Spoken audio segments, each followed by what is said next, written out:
Welcome to SRF सत्यमार्ग foundation में आप सभी का हार्दिक स्वागत है। दोस्तों, हम लोग मैथमेटिक्स में कॉन्सेप्ट प्रिपरेशन इस समय कर रहे हैं और उम्मीद ये कर रहे हैं हम कि आप लोगों का प्रिपरेशन बहुत अच्छे से हो चुका होगा। बस एग्ज़ाम की तैयारी के लिए कुछ यहाँ पे कॉन्सेप्ट क्लियरेंस के बारे में हम लोग यहाँ पे जानेंगे। इसके पहले के 2 वीडियोज़ में आपने 6 चैप्टर के क्विक रिवीजन कॉन्सेप्ट आपने देखा।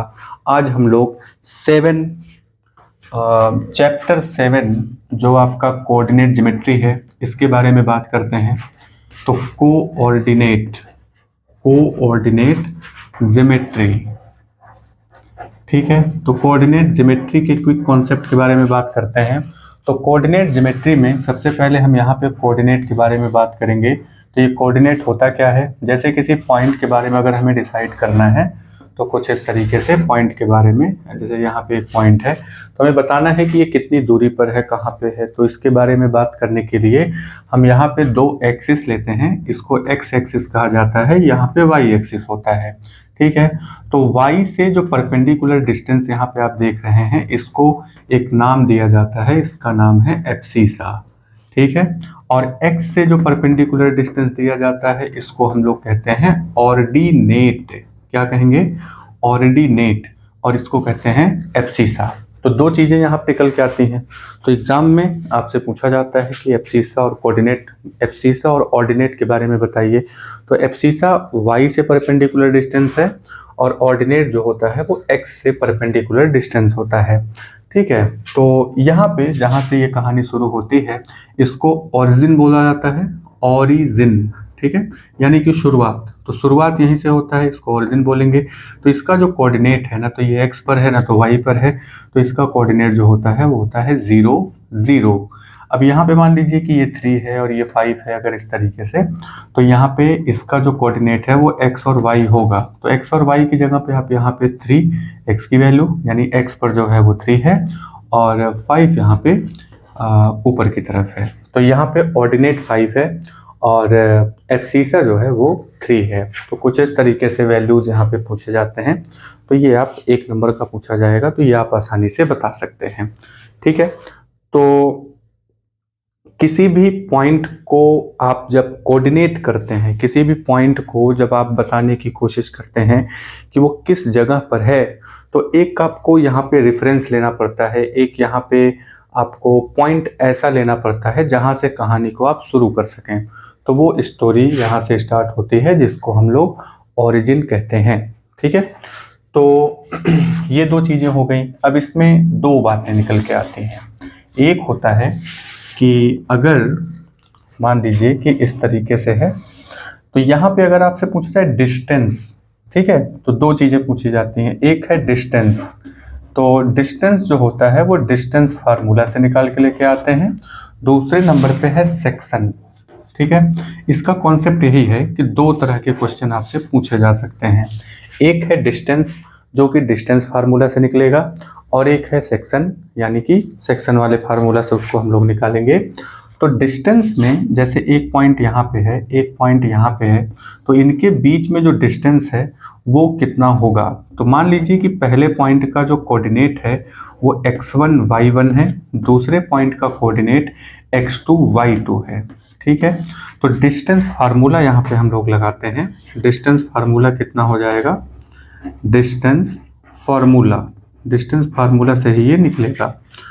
तो डिस्टेंस फार्मूला यहाँ पे कितना हो जाता है? अंडर रूट यहाँ पे हम लोग लगाते हैं x2 माइनस x1 का होल स्क्वायर कर देंगे प्लस y2 माइनस y1 का होल स्क्वायर कर दिया जाएगा, ठीक है।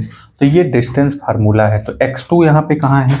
ये रहा x2 और ये रहा x1, यानी x पर जितना डिस्टेंस है दोनों के बीच की गैपिंग है उसका स्क्वायर, और y से जितनी दूरी पर है जो चीज़ें, मतलब कि y2 माइनस y1 का स्क्वायर कर देंगे, ठीक है। तो ये कुछ इस तरीके से निकल करके आता है।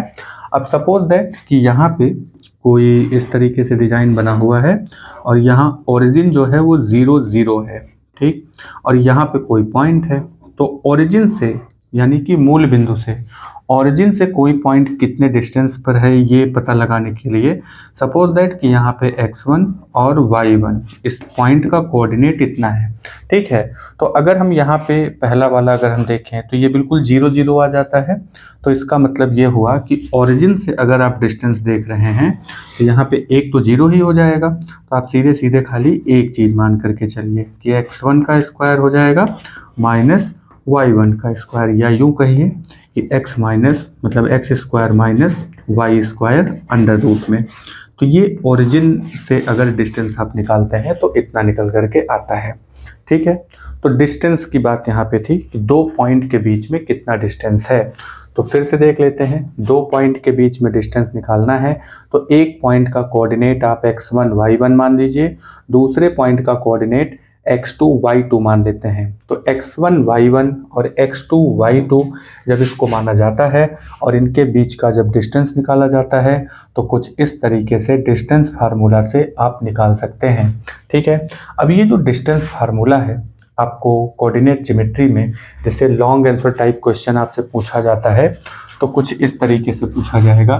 कोई टॉपिक आपको दे दिया जाएगा, उसमें कहा जाएगा कि कोई कोऑर्डिनेट यहाँ पे बन रहा है, कोई कोऑर्डिनेट इधर बन रहा है, कोई इस तरीके से, कोई यहाँ पे बन रहा है। फिर आपसे कहा जाता है कि आप प्रूफ करिए कि ये इनके जो कोऑर्डिनेट हैं वो आपस में मिल करके स्क्वायर बनाते हैं, रेक्टेंगल बनाते हैं, या फिर रोम्बस बनाते हैं, पैरेललोग्राम बनाते हैं। तो इन सब की डेफिनेशन आपको पता होनी चाहिए। जैसे अगर यहाँ पे ये कहा जाए कि ये एक स्क्वायर बनाता है तो कैसे पता चलेगा कि स्क्वायर बनाता है? तो स्क्वायर की प्रॉपर्टीज़ क्या होती हैं? स्क्वायर की प्रॉपर्टीज़ होती हैं कि इनके जितने भी साइड हैं all the four sides are equal, यानी कि चारों के चारों साइड्स यहाँ पे इक्वल होती हैं। तो ये जो कोऑर्डिनेट होगा, यहाँ पे जो कोऑर्डिनेट होगा, इन दोनों के बीच में आप डिस्टेंस फार्मूला लगाएंगे। ये x1 y1 रख लीजिए, ये x2 y2 रख लीजिए। ठीक है। तो इनके बीच का डिस्टेंस फार्मूला लगा करके सपोज दैट कि यहाँ पे 5 सेंटीमीटर निकल करके आता है। फिर इनके और इनके बीच में इसको x1 y1 मान लीजिए, यहाँ पे x2 y2 मान लीजिए। इनके बीच का जो डिस्टेंस होगा वो निकालेंगे तो सपोज दैट वो भी 5 सेंटीमीटर। इसी तरीके से यहाँ पे भी 5 सेंटीमीटर 5 सेंटीमीटर। इस तरीके से अगर चारों साइड इक्वल आ जाते हैं, प्लस एक चीज़ और भी है कि ये जो चीज़ है यहाँ से यहाँ तक की डिस्टेंस और यहाँ से यहाँ तक की, यानी कि इनका जो डायगोनल है, देखिए रोम्बस जो होता है और स्क्वायर जो होता है इसमें यही डिफरेंस होता है कि इनके डायगोनल चारों साइड तो इक्वल होते ही हैं, रोम्बस में भी चारों साइड इक्वल होता है। रोम्बस कुछ इस तरीके से होगा जिसमें चारों साइड इक्वल होंगे। ठीक है। तो अगर चारों साइड इक्वल हो रहे हैं तो यहाँ पे कन्फर्मेशन कैसे करेंगे कि वो स्क्वायर है या फिर रोम्बस है? तो अगर स्क्वायर है तो इसके डायगोनल बिल्कुल इक्वल होते हैं, लेकिन रोम्बस के जो डायगोनल हैं वो बड़े छोटे होते हैं। तो इसीलिए यहाँ पे आपको डायगोनल को भी कंसीडर करना होगा। पैरेललोग्राम अगर आपसे पूछा जाता है तो पैरेललोग्राम की खास बात क्या होती है कि इनकी जो साइड होते हैं, ठीक है, अपोजिट साइड्स ये इक्वल होते हैं। अपोजिट साइड यहाँ पे इक्वल होगा और अलग अलग डिस्टेंस इनका निकल के आता है। ठीक है। तो वो रेक्टेंगल भी हो सकता है, और अगर आपको दूसरे पैरेललोग्राम मिल रहे हैं यहाँ पे तो कुछ इस तरीके से आप इनके डायगोनल को भी निकाल सकते हैं। ये समझ में आया? तो यहाँ पे कोऑर्डिनेट ज्योमेट्री में बहुत सिंपल सी चीज़ पूछी जाती है। एक नंबर का तो एब्सिसा और ऑर्डिनेट आपसे पूछ लिया जाता है, दूसरे नंबर पे आपसे सेक्शन फार्मूला पूछा जाता है। तो ये जो सेक्शन है ये क्या है? जैसे सपोज दैट कि यहाँ पे एक पॉइंट है, यहाँ पे एक पॉइंट है, इस पॉइंट का कोऑर्डिनेट x1 y1 है, दूसरे पॉइंट का कोऑर्डिनेट x2 y2 है। ठीक है, ऐसे करके दे दिया। तो इन दोनों को जब हम मैच करेंगे तो एक लाइन आपको मिल जाएगा। अब यहीं पे कहीं पे कोई एक पॉइंट है कुछ इस तरीके से, ठीक है। तो यहाँ पे ये जो पॉइंट है ये पूरी लाइन को दो हिस्सों में बांट देती है, यानी कि दो सेक्शन में बांट देती है। पहले सेक्शन को हम लोग M1 मान लेते हैं, दूसरे सेक्शन को M2 मान लेते हैं। ठीक है।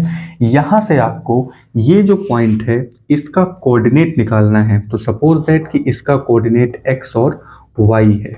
ठीक है, x और y। तो x की वैल्यू कैसे निकालेंगे इसमें, और y की वैल्यू कैसे निकालेंगे? तो यहाँ पे जो ये जो x और y है इसके लिए दो चीज़ें निकल करके आती हैं। तो सेक्शन फार्मूला इसको बोलते हैं। तो लिख लेते हैं कि सेक्शन फार्मूला। ठीक है, डिटेल आप पढ़ चुके हैं, बस एक क्विक रिवीजन के लिए हम लोग यहाँ पे ध्यान देंगे।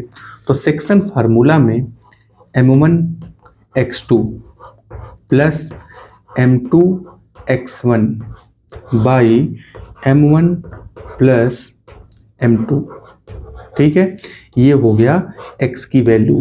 तो यहाँ पे x इक्वल टू इतना निकल करके आता है। अब इसी तरीके से y के बारे में अगर निकाला जाए तो क्या सेक्शन फार्मूला होगा, M1y2 plus M2y1 by M1 plus M2। तो ये कुछ इस तरीके से निकल करके आता है। ठीक है, तो यहाँ पे दो सेक्शन फार्मूला के बारे में बात की गई थी। तो सेक्शन फार्मूला में ये जो पॉइंट है इसका कोऑर्डिनेट कितना होगा, आप कुछ इस तरीके से निकाल सकते हैं। अब ये M1 M2 क्या है, ये सेक्शन है, जैसा कि इसके पहले आपसे बात की गई। तो M1 M2 यहाँ पे सेक्शन हो गया। अब एक और चीज आती है कि प्रूव करिए कि 3 पॉइंट हैं जो कोलिनियर हैं। ठीक है, इसको आपको कोलिनियर प्रूफ करना है। तो कोलिनियर प्रूफ करने के लिए हमें इसमें क्या करना होगा, तो कोलिनियर प्रूफ करने के लिए यहाँ पे कुछ इस तरीके से पहले इनके और इनके बीच का डिस्टेंस निकालेंगे।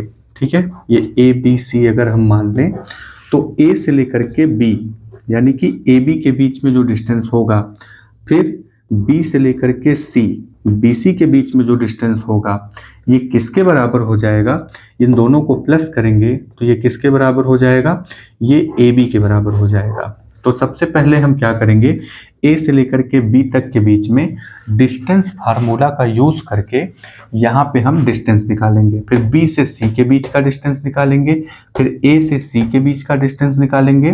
फिर इन दोनों को अगर हम ऐड करते हैं, अगर वो ए बी के बराबर आ जाता है तो ये कोलिनियर निकल करके आते हैं। तो क्या हो जाएंगे, ये कोलिनियर। तो बस यहाँ पे यही इतना प्रूफ करने की ज़रूरत होती है और ये प्रूफ हो गया है। और एक कन्फेशन है, कन्फेशन ये है कि कल यानी किसके पहले के वीडियो में एक आपको क्वाड्रेटिक फार्मूला बताया गया था। क्वाड्रेटिक फार्मूला में b plus minus under root b square minus 4ac by, यहाँ पे हमने सिर्फ 2 लिख दिया था, जो कि यहाँ पे 2a होता है।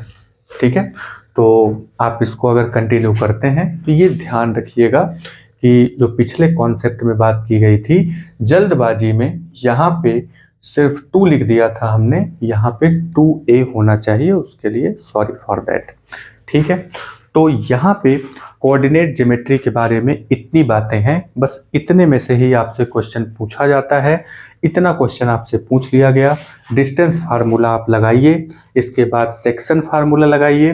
तो डिस्टेंस फार्मूला, सेक्शन फार्मूला, ये दोनों चीज़ों को मिला करके आपका कोऑर्डिनेट ज्योमेट्री से क्वेश्चन बनते हैं। तो इससे शॉर्ट आंसर टाइप क्वेश्चन भी आता है, लॉन्ग आंसर टाइप क्वेश्चन भी आ सकता है मे बी, और इससे जो छोटे क्वेश्चन यानी कि ऑप्शनल टाइप के जो क्वेश्चन होते हैं वो तो पक्का है, वो मतलब बिल्कुल तय है कि आपको 1-2 नंबर का क्वेश्चन इसमें से जरूर मिलेगा।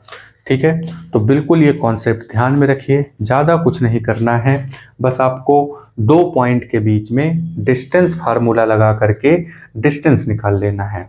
ठीक है, चलिए अब हम लोग नेक्स्ट वीडियो में चलते हैं, मतलब कि नेक्स्ट वीडियो में आपको अगले लेसन के पार्ट मिलेंगे। अगले लेसन के बारे में हम लोग बात करेंगे, उसके कॉन्सेप्ट के बारे में बात की जाएगी। तब तक अपना ध्यान रखिए, जय हिंद।